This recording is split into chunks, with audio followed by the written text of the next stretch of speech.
YouTube is a website. And if you can believe it, you're actually using it right now. I know, mind-blowing stuff. There's never been a platform quite like YouTube, a place where anyone can turn on their camera, plug in their microphone, start their screen recorder, and just create something. An environment that puts the freedom of creativity first. No, seriously, if you want to make a video where you're chugging pilk, there's nobody stopping you but yourself. A website to make content creation a hobby, and in some cases, a full-blown career. Sometimes, when in the pursuit to make your hobby a career, you can lose sight of the most important aspect of it. The hobby itself, the passion behind the content, and without passion, what are you left with? Something soulless? Something that probably seems pretty boring, right? For many, YouTube is as simple as turning on their webcam, talking for roughly 10 minutes, and uploading. And I'm not saying that there's not hard work that goes into that, it's just more of a natural flow and more streamlined process that comes easier to some rather than others. For some, it can be a long and tedious process to research, write, and edit a long-form essay. From an outside perspective, these can seem like pretty easy things to do and accomplish, especially if you're just a viewer and you've never made content before. Everyone has their own process, a way in which their video has a workflow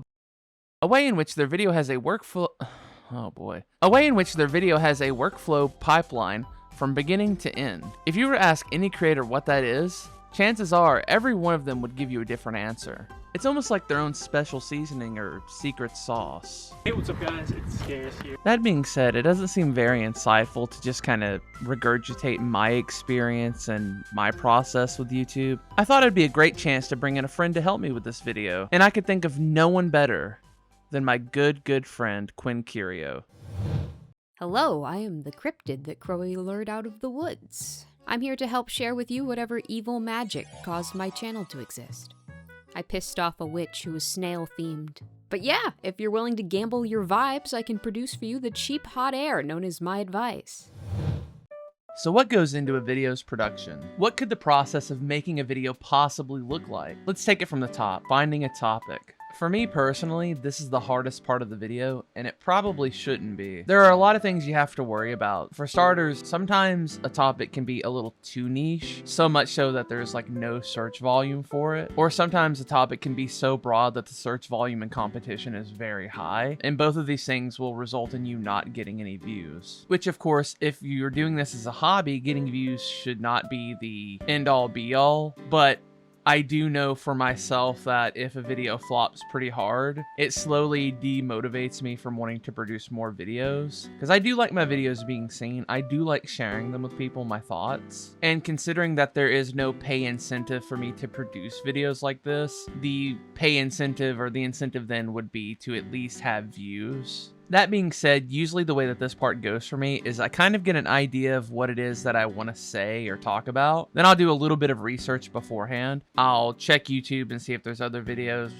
talking about something similar or what I'm talking about entirely. Or I'll check Google Trends to see if the keywords have any kind of search volume to them. And then usually based on that, I'll kind of decide if it's worth pushing forward or not, because when I hit the recording stage, if I've already recorded it, I'm gonna make the video usually. Honestly feel like I could work on this a lot more. I think I probably shouldn't get in my head so much about what is and isn't worth talking about and just talk about it. I have in the past attempted to chase trends, and I find that that's just not worth it to me. My heart's just not really in that. I do like talking about some up-to-date stuff, but trying to stay topical and be on a post schedule and put a video out like as soon as possible, it kind of makes it where I can't do the best editing that I can do. I'm trying to like slam something out really fast, and I don't really necessarily want to do that. Now, with all that being said, I'm going to pass it over to Quinn and see what she has to say about topics. Ideally, the opinion gods bless you with crunchy, tasty opinions after experiencing experiences and experiencing media. Hopefully, these opinions are fun to listen to and nourish every viewer's psyche. Or at the very least, they could alleviate boredom, help distract people from their anxiety or their tinnitus or zoochosis for a few hours. But at your best, you could be inspiring or educating, creating a real experience, a video worth remembering. Media that, if and when it becomes lost media, it will have some poor, overcaffeinated nerd being like, no! This usually comes from passion, but it can also come from that raw ability to do things other people don't want to do. The boring shit where you have to touch a book or, God forbid, interview someone, I might throw up. Others throw money at the problem. I would say find something you're passionate about, and then basically try to figure out how to repackage and market that thing as something people would click on. Just take a thing and turn it into another thing. Also, like, within a topic, there's different ways of covering a topic. Like, there's different tones you could take. You could be, like, hardcore, documentarian, or you could be like, so I'm just gonna be a huge nerd and just sloppily ramble for, like, 4 hours. Are you down? Are you down? Are you down? So you also have to think about, like, scope, scale. You might want to, like, calculate, okay, how long would it take for me to feasibly do the research that I want to be doing for this project? Like, how much stuff do I have to watch to properly cover this?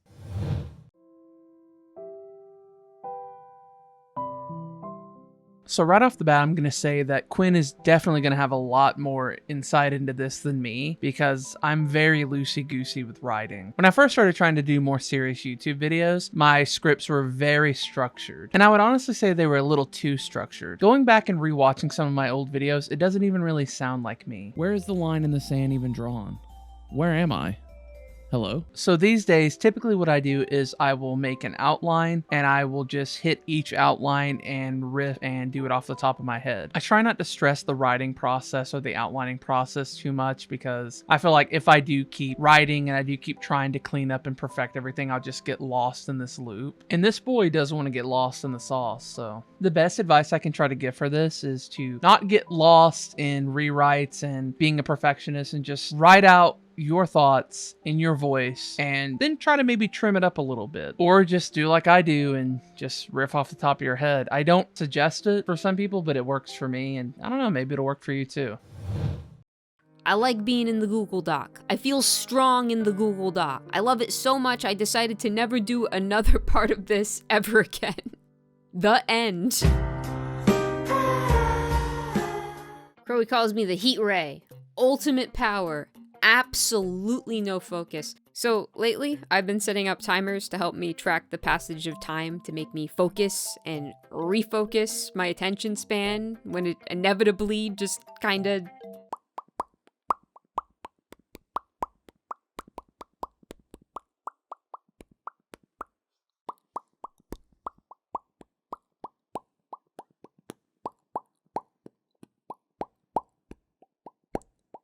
I like having paper and whiteboards to make my idea webs and write out ideas on something physical and then take that to the computer. Dip. How I outline is I put down the big things that I know I want to talk about and then slowly add to it as I research and rewatch stuff, and I have some bridges I want to go across. And when you're doing nonfiction, you always got to figure out, like, okay, why do I know the things that I know? Why do I think the things that I think? How do I explain myself to somebody else? What kind of things would they already have to know or understand to understand what I'm even trying to say? Because I might have, like, a starting argument. I already need you to agree with me on a completely different thing, like, further back. So that means that I can't start here. I have to first build the foundation of the hypothetical other thing. I think always when I'm doing a video, there's this sort of goal. What would the elevated version of this be? And I never quite get there of where I want it to be. But, like, try to think of that elevated version of, like, the next level version of what your content looks like, and just try your hardest to see, like, how could I figure out how to do that? Also, if you're like me and you tried to leave yourself notes on your intent, make sure that the notes you leave yourself are in full sentences. Future you will thank you. Does she know from experience? She does. She does. Recording is by far the easiest part of the process, but it can also be the most tedious. And what I mean by that is, it's easy in the sense that all you have to do is take out your mic, record, and that's it. Now, where it becomes tedious is editing the audio, because you can't really watch or listen to music when you edit audio. You have to focus 100% on editing it. You want to always make sure that your audio is about the best that it can be. So, you don't want to have a bunch of fans and air conditioners and refrigerators. Basically, you don't want the background of your audio to sound like that one person who's always in a Call of Duty lobby. And this is really easy to achieve. It basically comes down to your hardware and knowing the right settings in Audition or Audacity or whichever you use. And if you want to know a little secret, I use both. There's probably really professional sound guys out there who are busting a blood vessel at the thought of that. But yeah, I use a combination of Audition's denoising and I use noise profiling from Audacity. Here's what my audio sounds like without both of those things, and it's a huge difference. After hardware and software, it pretty much comes down to your mic etiquette. And that's something that really requires a lot of practice and a long time. I've been recording for the past couple of years and I am still absolutely shit tier at it. Oh, fun fact. You may notice I jump cut my audio often. And the reason for that is because I'm unmedicated with ADHD and my attention span completely drifts while recording all the time. Like I'll start recording and then I'll just like look over on my monitor because the sound form spectrum thing is like moving and I'm like, ooh. But yeah, as a wrap up, have a mic that's better than a headset, use Audacity, and you're good to go. Ooh, recording advice.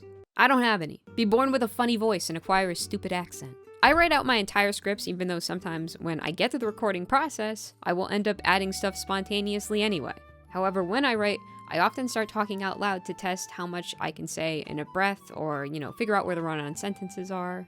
Like this one, I don't like this one, this was hard to record. It can be hard to find a voice that works for talking into the microphone. You might have to test some things. One thing that happens to me sometimes with takes is 1, I get lost. I'm reading my words and they stop meaning things and you can hear it happening. 2, sometimes in the opposite end, I get too quirked up and I must reel it in. Also, I have this thing where I always have to brush my teeth before I record. I don't know why it helps, but it does. The minty freshness helps me enunciate. Poorly. Oh yeah, and a drink is a must-have. A drink is a must-have. Maybe a nice hot chocolate? No! We get boring, room temperature water like good YouTubers. What are you doing with that milk? You recording a video or you looking for frogs? Sitting up straight is important. In fact, sometimes I just stand, the ultimate sitting up, but it affects how your voice sounds, specifically how you're positioning your throat. It's important. Don't start at the top of a breath, and for the love of God, make sure your mouth is not too wet or too dry. And remember the noise suppression, both physically with your pop filter, but also in your recording software. With Adobe and Audacity, you can record your room when you're not talking and make a sound print and then filter your recording through that.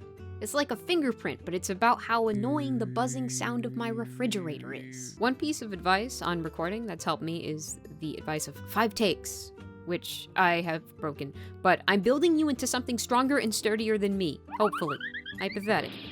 Audio quality is actually very important. It's, as far as I know, the thing most likely to make people walk. Don't fuck it up.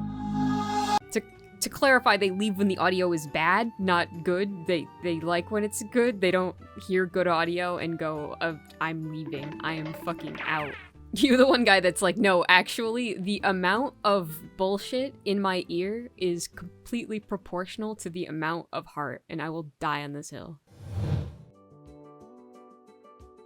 All right, editing. Now this is my jam. If there was any part of making videos that I would consider a hobby, it would absolutely, without a doubt, be editing. I come from modest, humble beginnings. Just like most other people, I made shitpost videos for like a decade. From Windows Movie Maker making YTPs to eventually upgrading to Sony Vegas and really thinking I was hot shit when I had that. And there's nothing inherently wrong with Sony Vegas. If it fits that style of your content and it works for you, then absolutely use it. I did for a super duper long time. And nowadays, there's even other better alternatives. There's free alternatives. There's DaVinci Resolve, which works fantastically. Just whatever you do, and please, for the love of God, do not edit YouTube videos with your phone. Of all the skill sets that are required to make videos for YouTube, I think editing is probably the most important, and it's definitely the most lucrative skill set, because if you don't make it on YouTube and you have good editing skills, there are chances that another big YouTuber can find your video or look across your video and say, hey, I'm gonna contact this person and hire them as an editor.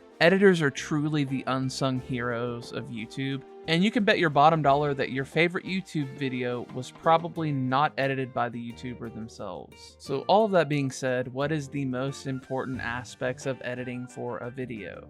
Well, let's consult the 3 P's of editing: pretty on the eyes, pleasant on the ears, and punctual. You always want to make sure that your videos are aesthetically pleasing and that you have relevant footage for what is being said. Sometimes this is extremely hard, and this is what can take a lot of the time of editing, finding the right footage, but it must be done. When I say pleasant on the ears, what I mean is you should normalize your audio. You should always make sure your music tracks do not cut into the voice. And when you're mastering, to make sure everything goes together, it should not be peaking at any point. And I hate to be the bearer of bad news, but loud does not equal funny. And while this doesn't seem like a big deal, a good portion of YouTube's viewership relies solely on the audio and sometimes doesn't pay attention to the video. So people who sleep to videos don't want to be woken up with peaking screams. And for punctual, to be honest, I just kind of made these up out of nowhere. So, I don't know, just make sure you make your edits timely, I guess. Be punctual with your editing. Be punctual with your timelines. Be punctual if you're editing for someone else. That one's actually really important. You do have to do that. Okay, so a wrap up for editing is it's all magic. Editing is magic. Except magic isn't real, you idiot. Multiple Google Docs of the same project? Bad. Evil. Multiple Premiere Pro segments? Good, actually. As long as you agree on who the main timeline is. Wow, this timeline really has main character energy.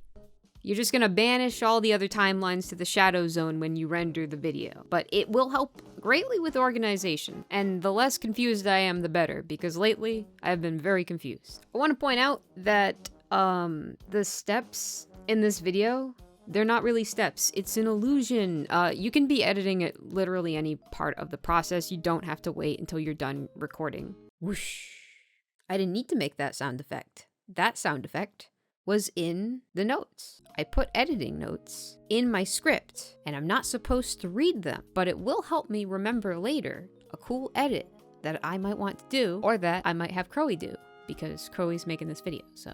One thing that might help retrospectively is being more organized with taking notes and limiting the amount of websites you use to organize your ideas. Because I don't think it's good to be like, oh, this is my Trello, this is my Evernote, this is my Bleepmore, this is my Bingus Booper. It's an app I use to boop binguses. It is critical to the video essay writing process. The final step of the process is probably the easiest, and that's just to post what you've made. When it comes to posting, there's 2 things that you really need to focus on. That's your title and your thumbnail. Those 2 are almost as important as the video itself, really. A video with overall good quality is going to keep people coming back, but it doesn't really mean anything if your title and thumbnail isn't bringing them into the video to begin with. So if you're going to spend a week or 2 weeks or however long on a video, it's kind of a waste of time to only spend 30 minutes on a thumbnail and title. Really, you should be putting in like 1/3 of the amount of work into that alone. As far as SEO, search engine optimization goes, I really don't think a lot of that stuff's super duper important anymore. Like, there's still best practices like making sure your description has a lot of buzzwords or keywords that are relevant to the topic of your video. But in my research and in my observation, the title and thumbnail are just really the only thing that matters as far as SEO goes. With all of these steps and these processes in mind, there's one thing, the most important thing that you need to keep in mind. Have fun making content. It's that simple. Don't make a video you don't want to make. Don't work on a project you don't want to work on. Like, if you don't have the heart in it and you're not having fun, what's the point? It just is going to be a chore and it's going to suck the whole way through. Always try to remember the passion that this hobby came from. Remember what it is that drove you to making videos in the first place. Also, be kind to yourself and take the right amount of breaks. And I know that mental health is harped on by like basically every YouTuber, but honestly, it's true. Like, being a creative takes a huge toll on your mental capacity, especially if you have other things going on in real life, like a job or family or friends or relationships, whatever. For me, a lot of times making video is just a form of therapy. It's like an outlet for me. And I'm sure I'm not alone in that. There's probably just about every other person on this platform doing it the same way. Okay, I'm going to pass it over to Quinn one last time, and then we're going to wrap this thing up with an outro.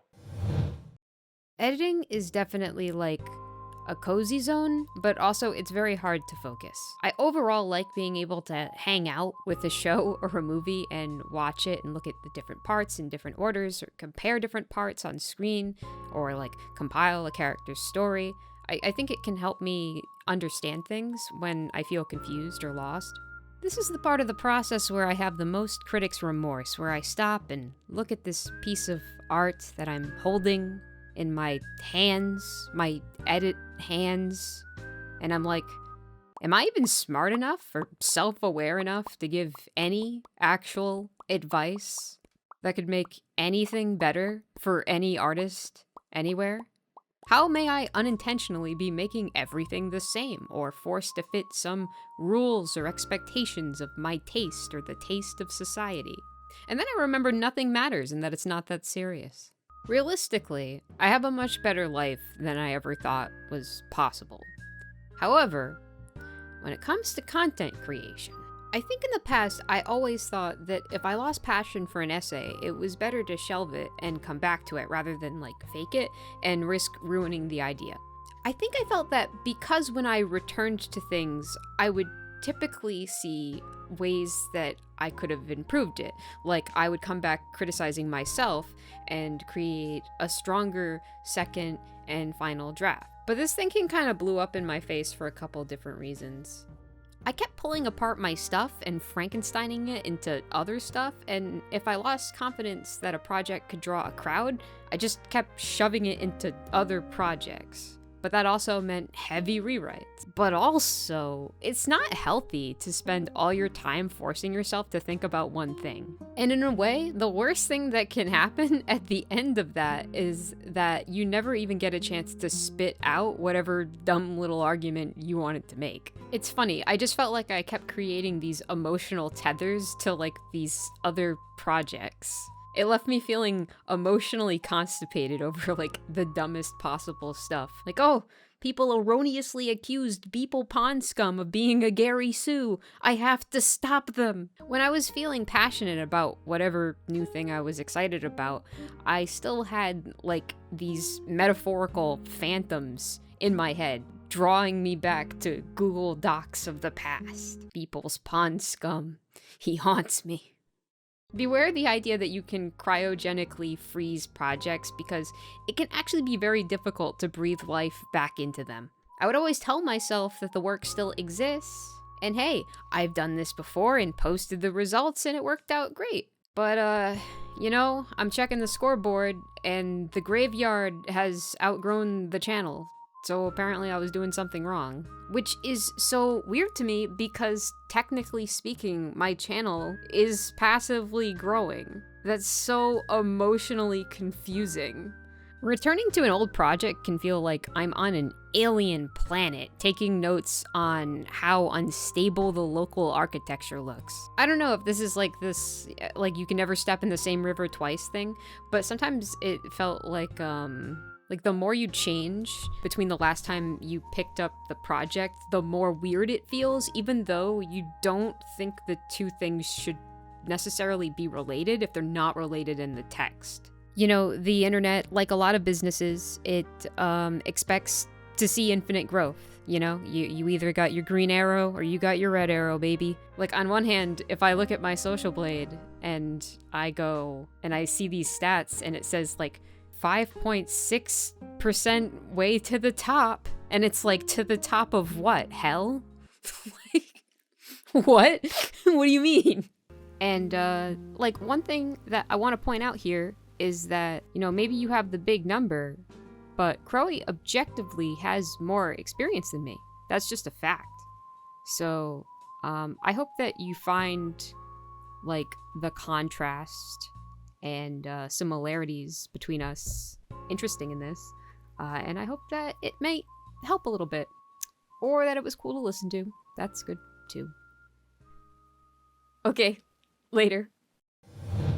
Honestly, now's as good a time as any to start a YouTube channel. Just remember to have fun with it. Go nuts. And who knows, maybe you could be the next big thing. Maybe you could even be the next Mr. Beast. I hope me and Quinn can provide you with a bit of insight and experience into this journey, our journey. And maybe you could use a little bit of what we've talked about for your journey. Also want to take this time to thank Quinn for her contributions for this video. She was there for every step of the way of its production, and it was an absolute blast getting to work with her. If by some chance you've come across this video and you don't know who either of us are, be sure to check her out. She has some of the best essays on YouTube, in my opinion. If you like this kind of video, let me know. Feel free to comment. If you want to see more of me, like and subscribe, because honestly, that stuff really helps. Like, probably better than anything else. And also, if you didn't like it, feel free to let me know and dislike the video too. That's cool. Alright, I'm out.